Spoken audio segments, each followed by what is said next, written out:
Hey, hey, hey! How are we doing today? And welcome to Burning Conversations, where we keep the flame alive with conversations that we know you'd love to hear.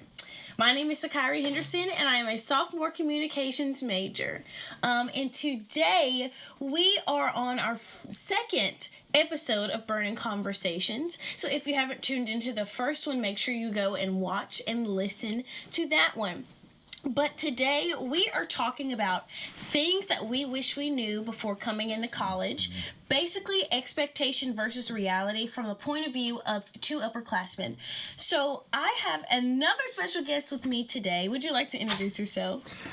What's up, everybody? My name is Chris James. I'm a senior communications major, and I'm just excited to be here on this podcast today. So let's get into it. Yes, I'm so excited for you to be here. Thank you so much again for being here with me today.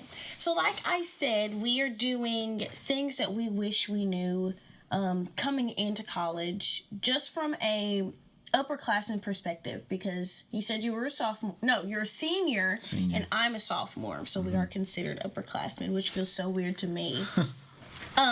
So I asked, this is kind of going to be like a conversation thing, and off camera I kind of asked Chris to write like 3 or 4 things that he wished that he knew about coming into college, and we're going to kind of discuss and go based off that. So I know the first thing you said was the financial aid process. Now, when I read that, I was like, totally agree. So for those who don't know, I mean, when you apply for school, you have to do the FAFSA or the financial aid process. And I know a lot of times some kids are doing the process on their own. A lot of freshmen that I talked to recently are doing the process on their own. I was so gracious to have my mom do it with me, but I don't know, talk about how that was that a struggle for you at any point? So I think like financial aid is always the hardest thing because one, that's how you're going to pay for school. Like that's how you're going to pay for your books, pay for your classes, anything you want to do. So like that's hard. And that's like the main thing that keeps people from coming to school because they're like, I don't have the money. Right. So for me, that was it. Like I'm like, I don't have the money to go to college. So like going into that process, it was hard because you don't know how to fill it out, especially me since I'm first gen. Like I don't have anybody who knows how to do that. So it was a tough process, but I would say like going through it and actually figuring it out and learning it for myself, that's what allowed me to like figure out that there's other ways to pay, figure out you take a loan, find scholarships, stuff like that. So in the end, like there's ways to make financial aid seem less scary, but it's just that word is so hard to get around when you don't know what to expect. Absolutely. And definitely about the scholarships. I know that the financial aid office was probably sick of me and my mom asking questions because it's harder to do stuff online. We came to a point where we had to come to the campus and get somebody to actually help us. And I can't even remember the lady's name, but she was so great at like giving us the proper information of how to set up scholarships and how to receive scholarships. So I'm glad that you brought up the financial aid aspect or the point of having to do it, because like we said, it is a hard process. You have to know your parents' salary and your parents' income. You have to know how high their education was and a lot of other things or personal information that I don't know off the back of my head. So I'm glad that I had a parent to help me with that. And it's just a hard process, to be completely honest. So I know that we talked a little bit about the financial aid process, which is kind of like the money aspect of college. And what I want to get into is, I know for me as a college student, it is hard for me to save money. I am always going out to eat. I am always finding something to like spend money on. So I guess from a senior's perspective, I've only had 2 years under my belt. Well, not even 2 years yet as a college student. You've had like 3 or 4. Almost. So what is your take on like saving money and spending money? Are you good at it? I mean, I don't think a lot of college students are good at it. No. I just really don't think we are. But I say, like, being in school, being in college or whatever, like, you do learn that because unlike high school, which is the one thing I really always want them to teach in high school was financial literacy. Teach people how to save. Teach people what investing look like. How to build money. They never did. But I will say in college they do that. Yes. So they have people come speak on that. That's they have classes you can take. They have ways like to help you learn how to do it. So I'm still in the process of learning because, like, yeah, I have money saved, but at the end of the day, sometimes I'm like, oh, I need money. I'm in a tough spot. And I'm like, let me take this out. Yeah. But I may not need to do that. So I say just those financial literacy sources, just use them. Yeah, and you're absolutely right. There are a lot of organizations on campus that like to bring people that present, and it's open, obviously, to everyone on campus, but bring people that present like financial literacy and how to save and what to save and how to budget. My mom is always like so adamant about budgeting. Every time I get money, she's like, you need to budget, you need to separate it, you need to plan it out.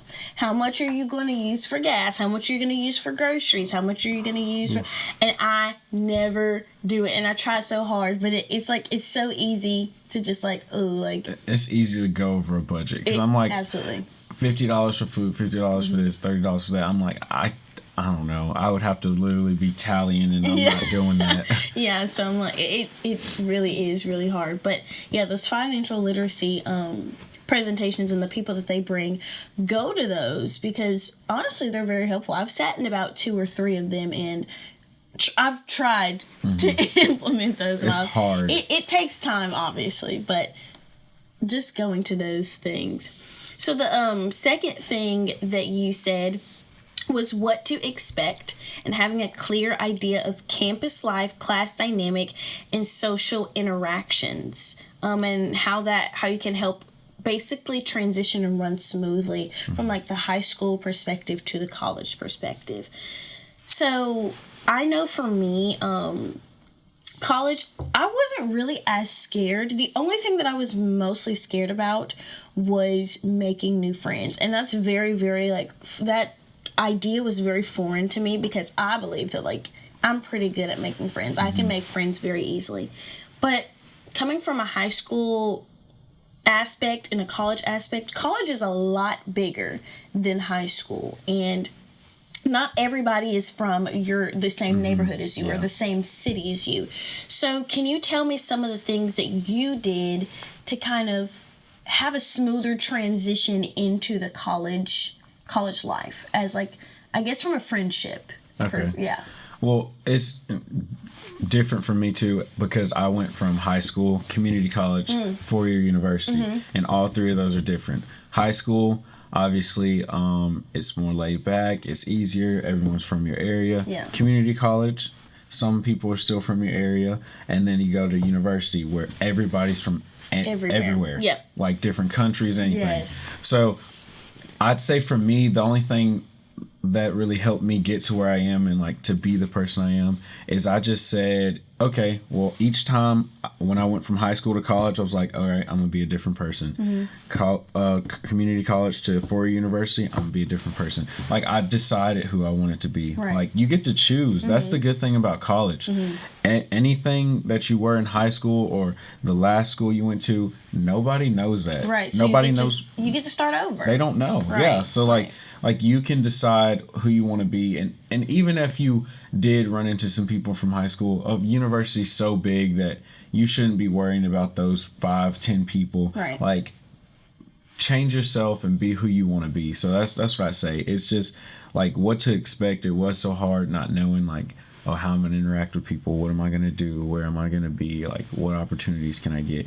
You just gotta set goals for yourself and just embrace it. I think for me, it is getting involved on campus is the best way that I made friends.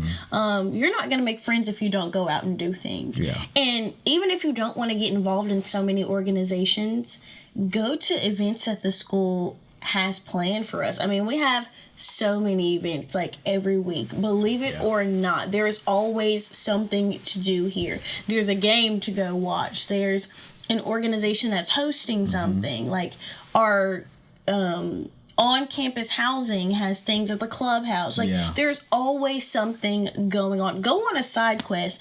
Do you know how many times I went on a side quest and met people along the way and then became friends with them? Like, just go out and do something. Get involved.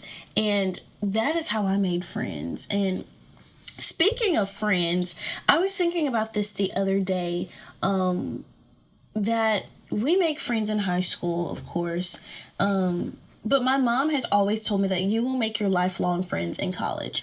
And she has never been more right in that particular aspect. Because, yes, I still talk to my friends in high school that I had, but college is just a different time for everybody. We're stepping into adulthood. We're stepping into just a new perspective of life. And you are going to go through so many things in college, believe it or not. Like, the other day, my car broke down. Like, my car battery broke down, and I'm like, I don't know what to do. And I always call my mom in situations. And I called my mom, and the first thing she said was, figure it out. And I was like, okay. And that is something we have to learn too, is to figure things out. You're not always going to have your parents to help you, like, or to be here with you. And I had to learn that the tough way, because I am an only child. And so figuring it out, and I was like, who can I call? I can call my friends. And as soon as I called my friends, they were all there to help me. All there to help start my car up. Like, took me to Walmart to get a new battery for my key. Just, they were always there, and they will continue to be there. So just getting involved, finding the people that you want to surround yourself with and the friends that you want to make, because you will make your lifelong friends here. And you never know, like, you'll probably be working with them in another, in another life or in another setting. So the third thing you talked about, or you said, was the workload. Anticipating the academic workload prepares you for managing time effectively and balancing studies with other responsibilities. Let's talk about that. So as a senior, you're about to graduate. How is your workload? Like, do you think it's as heavy as it is now as a senior, or when you were kind of like a freshman or a sophomore? I think that, like, workload, I guess it's all relative to, like, your major, who you are, how you set your classes. I'd say being a senior is more of a workload mentally, because you got to try to figure out, what is my plan? What do I want to do? And then, like, it's also the workload of going out there, finding, what is my internship going to be? What is my career going to be? Where do I want to live? Like, you got to find out all that future stuff, and that's where that money comes in. Like, once I graduate, where am I going to get this money from? Like, what am I going to do? So I think it's more of a heavy workload on, like, your mental aspect of, oh wow, I'm literally about to be done. Because what we don't realize is that, as much as we complain about college and stuff like that, is college is a layout. You know you have somewhere to eat. You know you have somewhere to sleep. You're going to go to class. Like, you have a schedule. Once you get out of school, you're on your own. You got to make your own schedule, and either it's going to be really good or it's going to be really bad. So I would say for me, it's more since I got more involved this year with organizations. I feel like the workload for me, schedule-wise, is a little bit difficult, because I'm trying to balance actual schoolwork and studying. I'm trying to balance events at the organizations that I'm in, the things that I have to go to, the podcast episodes that I have to record, making sure I'm spending time with friends so they don't think I don't like them. Just like a lot of, like, I looked at my calendar, and let's talk about a calendar. Let's talk about a planner. If you don't have a planner, if you don't have a calendar, get one, because it will be your best friend, even if it's on your phone. Because I know you use Google Calendar. So I use it on my, because, like, I always have my phone. So me too. I'm a big, I got to use that, and I put everything in it. Or Microsoft To Do is a savior for me. I love a good to-do list. I love a good calendar, because, like you said, always on your phone. I'm always checking something, and I can't even tell you the amount of times that I thought I had a free day, and I looked at my calendar, and the day was just busy. Class this, going to this. So have a planner. plan your entire life out, literally plan it out, because you're going to feel so stressed when you don't have a planner and you're trying to remember all of the things that you need to do for the day. And also for me, I'm a visual person. If I have something checked off of my to-do list or I complete something, it makes me feel good about myself. So just have a planner, have something that you can use to just make sure your day is running smoothly, because it's nothing like a smooth day, because it makes you feel real good. Yes. It makes you feel real good. So the fourth thing that you talked about is college shapes you for your future. Recognizing that college experiences, both academic and social, play a significant role in shaping your career and personal development. So what major were you? At my old school or here? Here. Oh, communication. Your communications. And do you kind of know what you want to do with that? So that's kind of why I said it shapes your future and like what you want to do, who you want to be, because I went through, I got a general studies degree at my community college, switched to communication here because I was in that area of like, I know what I want to do, but like, do I at the same time? Right. So I picked more broad things that I could just, take those electives and experience other majors. Right. But I will say being here has like kind of showed me what I want to do. So like I figured it out now. So that's why I say it helps shape your future, because like joining the organizations I've joined, taking trips, being around different people, like my boss was a heavy influence in what I want to do. So like I have that now, like I know what I want to do.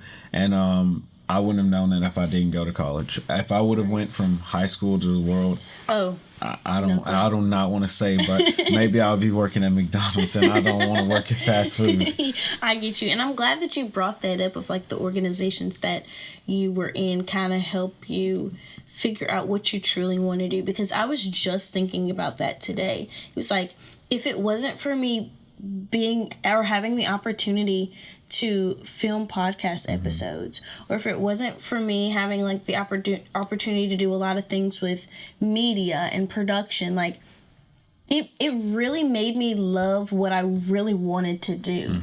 Because I was a nursing major when I came here and quickly realized that it was not for me. And after I came to terms with that, I was like, I don't know what to do. And I always had a plan B, because it's good to have a second plan, especially in college. But I always had a plan B, and I was like, I don't know if I'm going to like that. And so when I kind of talked to people, and I went to career services, which is a great, a great organization, a great thing to go to that NSU has to offer for students that are trying to find on-campus jobs, off-campus jobs, and are trying to find what major best suits them, and what they truly want to do and go out into the workforce with. Once I went to them, it said broadcasting and media and all that kind of stuff, which was my my plan B, but I kind of wanted it to be like solidified in a way. And ever since I got into organizations that kind of tie into what I want to do, it made me fall in love with it more and more, and I don't ever want to change my major again. Like, this is what I want to be in. So for the people that are thinking about changing their major or have changed their major and kind of feel a little down about that, don't feel down about that, because I did. And I felt the same way that everyone did when they decided to change their major. I think college is meant, like, unless you're like for sure your whole life you know what you're gonna do, like your family's done it, you're following shoes, like you've been studying this stuff, most people are gonna change their major, and that's okay. And I think that builds character. It shows that you didn't know what you wanted, you thought you wanted it, and now you figured out what you truly want. Because for me, I was vet tech major, just only because I said I love animals, that should be fine.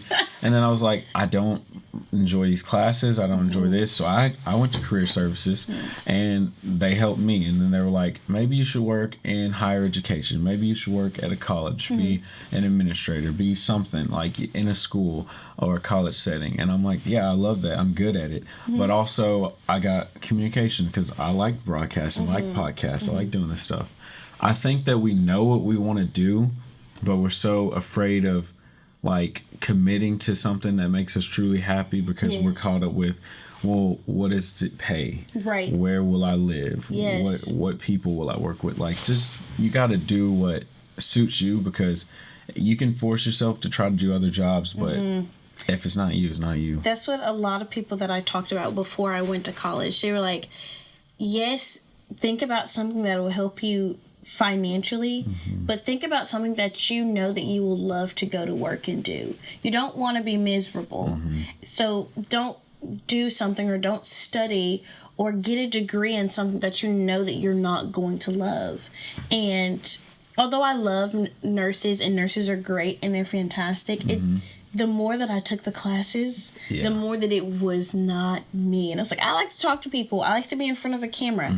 I like to write stories and do things. What major suits that? What major do I know that I will love?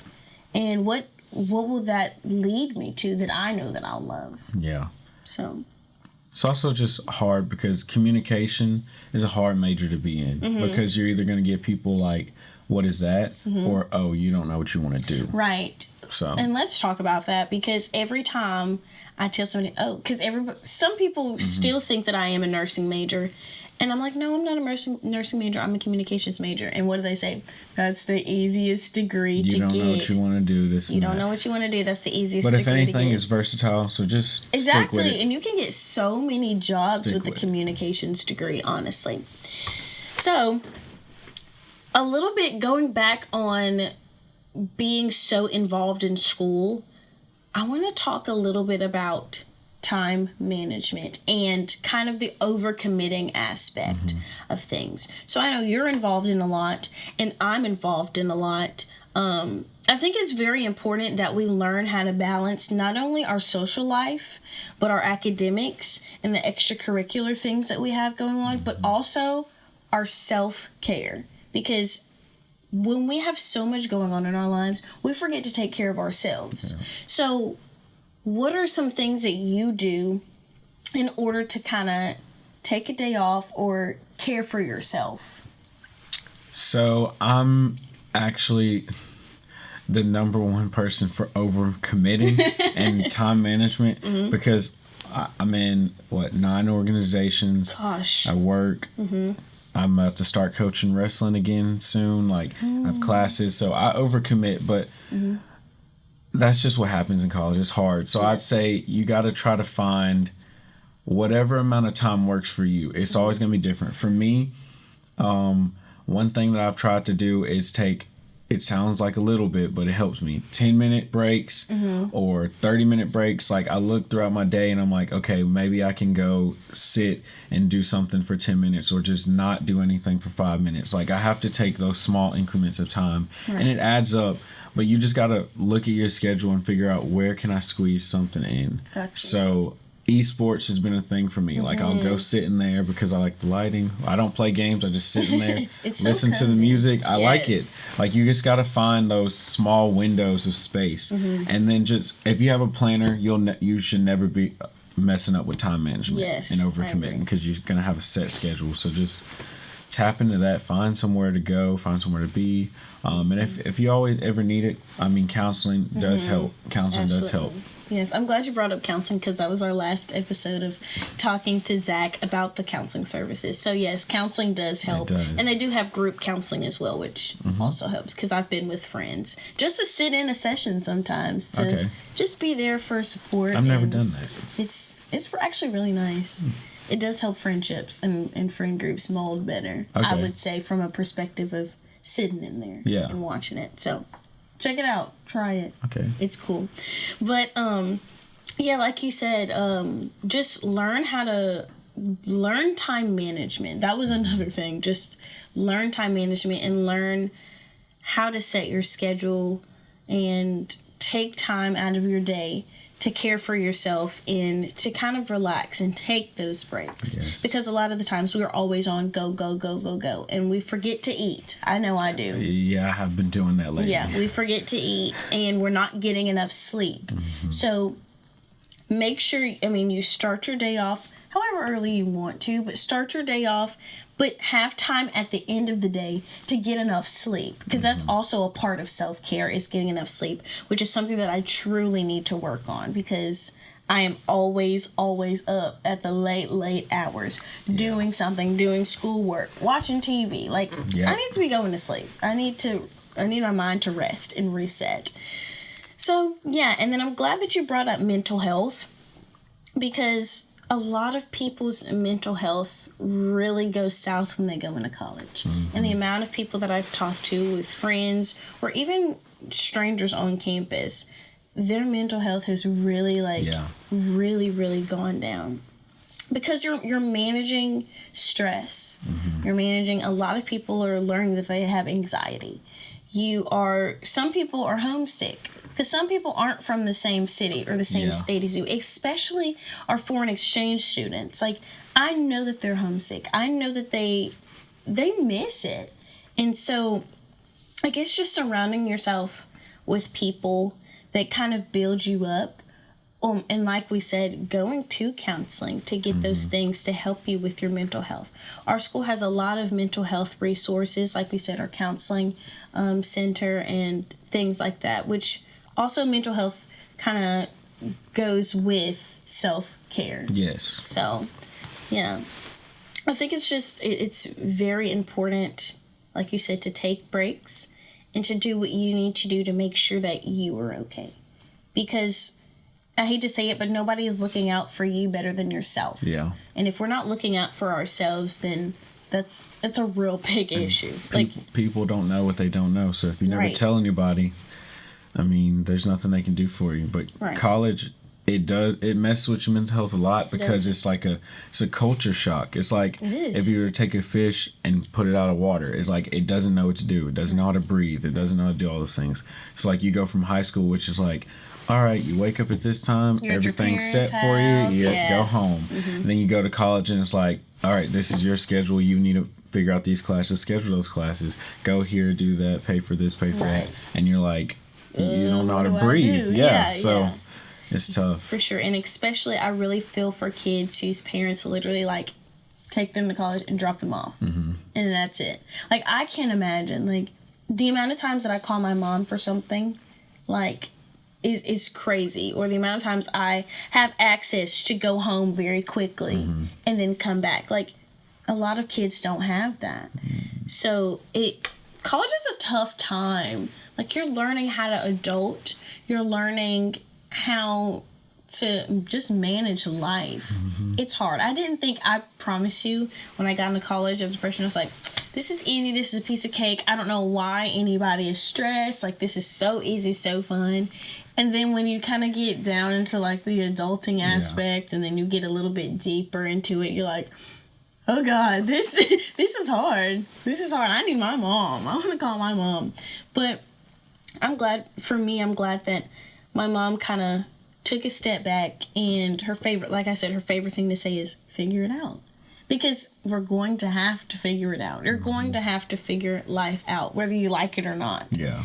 But I'm just glad that I have a really good support system, not just my family, but my friends that I surround myself with to kind of help me go through college. And honestly, one of my favorite things is being an upperclassman and kind of guiding or mentoring freshmen of kind of like how to navigate through college. Because even though I'm still working on it, and I know that I still have a lot to learn, there's somebody that has no idea what college is about or what they have in store. Yeah. So I think that's also kind of like a really refreshing thing for me, is to kind of share my experiences with freshmen or underclassmen that have gone through the same things as me. And I like to explain to them, this is how I got out. This is how I kind of went through things. This is how I coped, and this is how you can too. So those are just a few things that us as upperclassmen wish that we knew going into college. So if you're listening and you haven't been to college yet, if you're a senior, if you're a junior in high school, because you still need to be thinking about college as a junior, just talk to people that have been in college or that are already going through college, because you never know what you're going to expect. And just based off of what we were talking about, both me and Chris's point of views in college were completely different. Yes. So just because you talk to somebody and they say that college was a breeze or it was easy doesn't mean it is going to be for you. And vice versa. It can be a breeze for you and it can be easy for you and not for anybody else. So the advice I would give is just go and talk to people that have gone through the college process. Go and talk to freshmen that are going, like, that have just put their foot in the door. Go and talk to a sophomore or a junior that is kind of almost done but has a little bit of college left for them. And talk to people that are in your major, that have done your major, Yes. that has your degree that you want to do, or talk to people that are in the same career path as you want to be. So yeah, Chris, I just want to thank you for being on this second episode of Yes. Burning Conversations, and just thank you for being here. Thank you for allowing me to be here. Absolutely. Thank y'all for watching.